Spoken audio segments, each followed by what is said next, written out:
보통은 그 종편을 바라보는 시선들이 아무래도 보수적인 사람들이 많이 나온다. 패널들도 그리고 발언들도 좀 사회적으로 문제를 일으키는 발언도 왕왕하고. 근데 가끔 양념으로 등장하는 분들이 있죠. 양념. 균형을 맞추기 위해서. 저 얘기하는 거예요. 그렇죠. 양념은 아니고. 양념 저도 해야 할 일은 있어요. 근데 아니 왜 이 얘기를 꺼냈냐면 그래서 말씀드린 것처럼 보수적인 편으로 보는 시각들이 있는데 이 종편들이 또 이제 광화문 인근에 많이 있잖아요.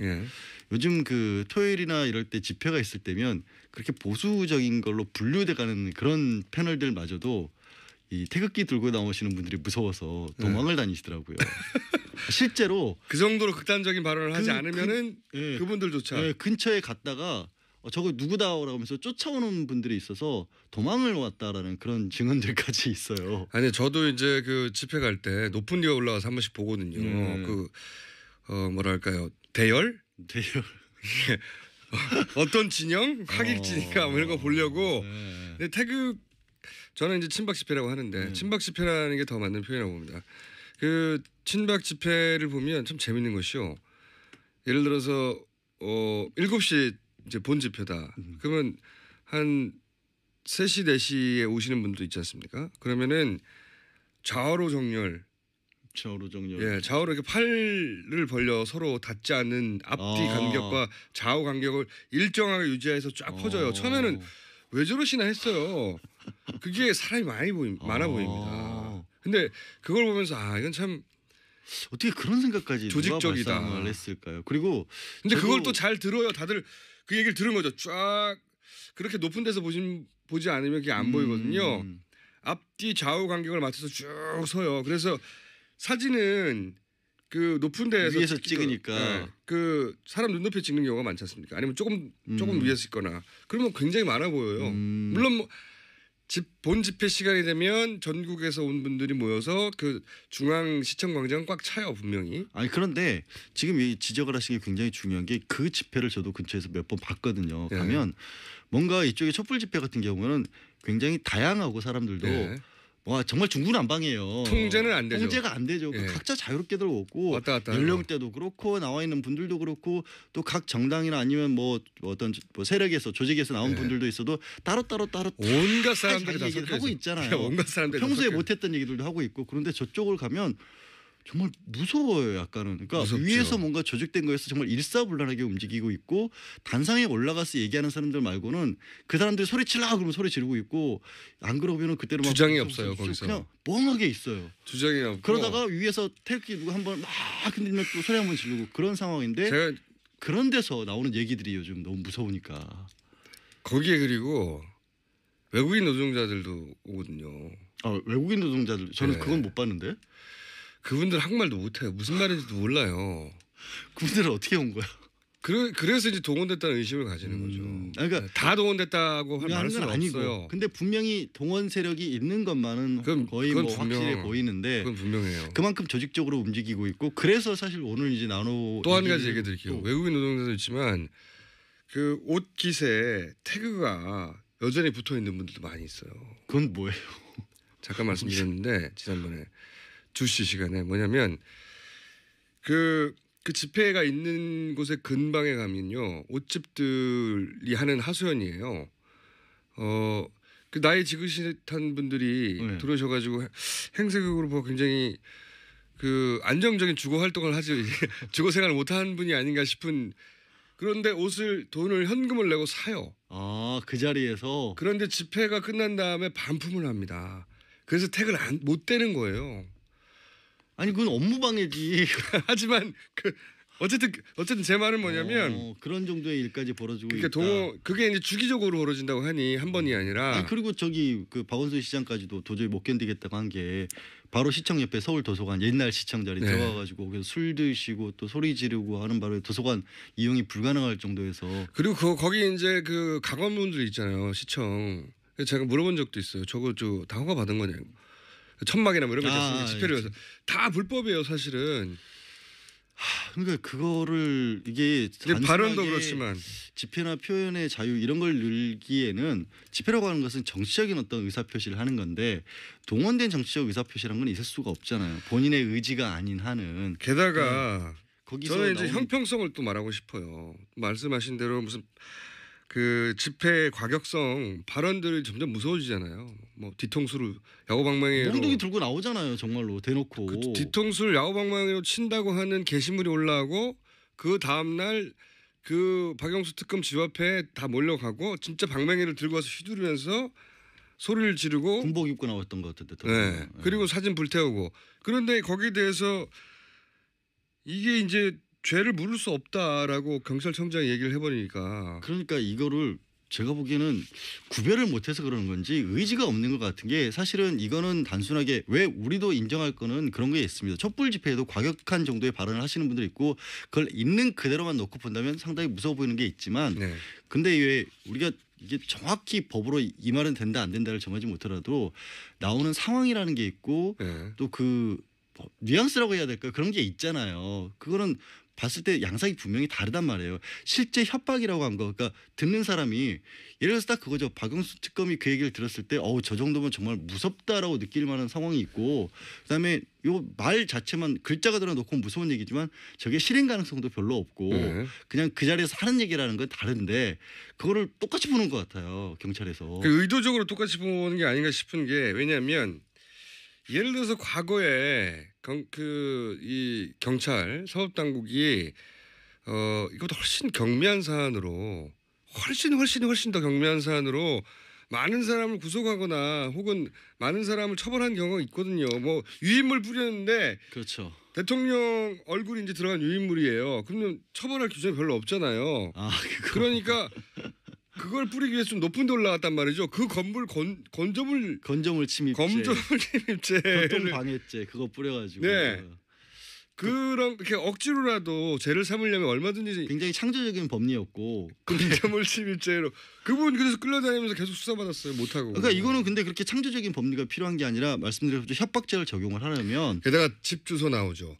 동 나오죠. 호수 나와요. 아니 그렇게 복잡한 거 따져볼 필요 없이 박영수 특검이 신변 보호 요청을 했어요. 예. 그리고 이틀 정도 걸리긴 했지만 경찰이 받아들였어요. 예. 경찰이 받아들였다는 얘기는 심각하게 경찰이 보기에도 이건 문제가 있다. 실 보호를 해줘야겠다 해서 보호를 하고 있는데 그러면서 협박을 한 사람은 수사를 안 하겠다. 조회가 안 될 것 같다. 이게 스스로도 앞뒤가 안 맞는 상황이 돼버린 거죠. 그리고 게다가 이제 저 문재인 전 대표 뭐 협박한 사람은 검거했다고 하는데 제가 아는 한 그분이 아니에요. 다른 사람 여러 사람이 있었을 수 있는데 문재인 전 대표에 대해서는 뭐 정말로 아주 구체적인 범죄 계획이랄 수준의 어떤 것들이 떠돌았었고 거기에 뭐 또 실행하는데 사람들 모은다 이런 얘기들까지 들렸었고 그거보다 훨씬 더 구체적이었다고 하는데 그러면 그 정도까지 구체적이면 사실 살인 같은 경우는 대표적으로 예비나 음모 정도도 처벌을 할 수 있거든요. 이거는 구체적으로 수사를 해봐야 되는 상황이었고 그리고 그 발언을 해서 많은 국민이 불안을 느끼잖아요.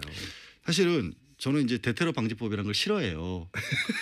결석 통과도 됐고 말도 안 되는 그런 상황에서 만들어진 국정원을 위한 법안이라고 했었죠. 근데 대테러 방지법을 아침에 오다가 보니까 이게 국가의 어떤 권한 행사를 방해하기 위해서 사람을 살해하거나 또는 상해하거나 그런 협박을 하는 것 자체를 테러라고 규정을 하고 있거든요. 다 테러네 그러면. 테러잖아요 지금 상황이. 다음 시간에 대테러 방지법 법안을 그대로 들고 와서 읽으면서 자세히 얘기해 보죠. 근데 이게 사람들한테 심리적 압박을 주는 거예요 실제. 아니 오늘 저 사실은 광화문에서 중계 방송을 해야 되는데 현장 생방송을 중계 방송을 나가야 되는지 말아야 되는지 고민이라니까. 벌써 그만큼 심리적 영향을 받잖아요. 그럼요. 그리고 걱정이 되지. 특히 공직 사회에 있는 분들 있잖아요. 이런 분들은 이런 짓도 저런 짓도 하지 말고 가만히 있어야지 하게 만드는 심리적 압박이 되고요. 그리고 집회를 나가려고 한 분들도 특히 부모님들 같은 경우는 우리 아이들 가서 다치는 거 아닌가 이런 심리적 압박이 되고요. 그리고 이제 그 법관들도 실제 경호원들 붙었잖아요. 붙었죠. 왜냐하면 집에 못 들어가신다는 걱정도 하시는데 재판관 같은 경우에 자기가 어느 그 미용실 간다까지 나오는데 그거는 알 수가 없어요. 절대로 일반인은. 그러니까 그래서 조직적인 어떤 것이 있지 않느냐라는 상황이. 그래서 기관의 사찰 정보가 빠져나간 게 아니냐 생각하는 거고요. 어쨌든 그래서 저는 대테러 방지법이라도 싫은 법이지만 끌고 와야 되는 거 아니야 하고 그 전에 폭처법상의 집단협박죄가 분명히 있거든요. 폭처법의 폭처법이 뭔지를 말씀해 주셔야죠. 폭력행위 등 처벌에 관한 법률 위반이고. 그것도 폭처법 변호사라는 걸 지금 자기가 지금 순간적으로 과시한 거죠. 참 하여튼 이게 다른 게 아니에요. 굉장히 네. 구체적으로 사람에게 공포감이 들 만한 어떤 행위를 했었을 경우에는 처벌할 수 있고, 그다음에 막연하게 그냥 욕설로 어떤 감정적으로 하는 수준을 넘어서서 말씀드린 것처럼 신변보호 요청을 직접적으로 해야 될 상황이었고, 그리고 실제로 집회 현장에서 사람들 맞은 경우도 있었어요. 실제도 맞았죠. 이거는 폭행이 명확하게 이뤄진 거고, 그러면 그렇게 다 다쳐가지고 실제 뭐 피를 옮긴 뒤에 그러니까 말이에요. 나설 거예요? 그건 아니잖아요. 이걸 막아야 된다고요. 안 그러면. 그 이철성 경찰청장이 이 소위 이제 친박 집회를 수사하거나 하는 데 대한 부담을 느끼는 게 명백한 겁니다. 제가 보기에는. 아니 의지가, 저는 개인적으로 강력히 추정합니다. 의지가 없어 보여요. 수사할 상황이 아니라고까지 했는데, 백석 테러라는 말도 참 마음에 안 드는데, 이렇게 마음에 안 드는 게 맞지. 하여튼 그게 왜 백석이야, 우익 테러가. 그런데 예. 이런 것들이 바로 방치했을 때 바로 백석 테러로 이어지는 거고, 그 조짐들이 나오고 있고, 인터넷 게시판들 곳곳에서 구체적인 어떤 모의들이 이루어지는 정황들도 보이고 있고, 실행에 옮겼던 사람들도 있었고, 개인적인 어떤 이유가 됐을지 모르겠지만 아예 직접적으로 내가 그거를 책임지겠다고 나섰던 사람들까지 나온 상황이거든요. 이게 사회적인 불안감을 조성하고 있거든요. 실제로. 그 테러라니까. 테러 네. 비협이라니까. 그러니까 이거는 그게 구체적으로 이루어지지 않았으니 가만히 있을 게 아니라 구체적으로 이루어지지 않도록 단속하고 사람들한테 경고하고, 혹은 많이 나간 사람들한테는 법적 처벌을 물어야 되는데, 경찰의 역할이 두 개예요. 범죄가 일어난 다음에 사법 처리를 하고 하는 것도 있지만 공공 질서 유지라고 하는 게 더 큽니다. 경찰은. 그렇기 때문에 경찰 내는 교통경찰도 있는 거고, 뭔가 실행에 옮기기 전에 미리 막아야 되는 역할도 있는 거예요. 자, 경찰이라면 친박 집회에서는 더 세게 나가는 거죠. 괜찮단다 그러고. 그러니까 이 기사부터가 잘못돼 있었어요. 그런 시그널이거든요. 그 기사의 발언을 잘못 내보냈어요. 이철성 청장이. 이철성 청장을 탄핵해야 되는데 이게 방법이 없네요.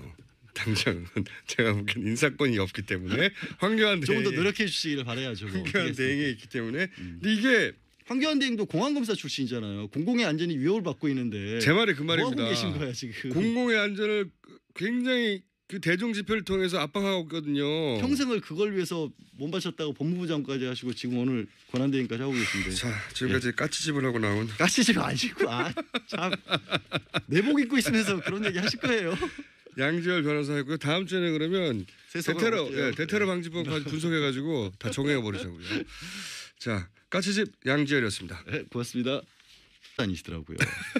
실제로 그 정도로 극단적인 발언을 하지 않으면은 그분들조차 근처에 갔다가 저거 누구다라고 하면서 쫓아오는 분들이 있어서 도망을 왔다라는 그런 증언들까지 있어요. 아니, 저도 이제 그 집회 갈 때 높은 데에 올라가서 한 번씩 보거든요. 뭐랄까요, 대열 어떤 진영, 하객진인가 뭐 이런 거 보려고. 근데 저는 이제 친박 집회라고 하는데 친박 집회라는 게 더 맞는 표현이라고 봅니다. 그 친박 집회를 보면 참 재밌는 것이요. 예를 들어서 7시 이제 본 집회다. 그러면 보통은 그 종편을 바라보는 시선들이 아무래도 보수적인 사람들이 많이 나온다. 패널들도 그리고 발언들도 좀 사회적으로 문제를 일으키는 발언도 왕왕하고. 근데 가끔 양념으로 등장하는 분들이 있죠. 양념 균형을 맞추기 위해서. 저 얘기하는 거예요. 그렇죠. 양념은 아니고. 양념. 저도 해야 할 일은 있어요. 근데 왜 이 얘기를 꺼냈냐면 그래서 말씀드린 것처럼 보수적인 편으로 보는 시각들이라는데 이 종편들이 또 이제 광화문 인근에 많이 있잖아요.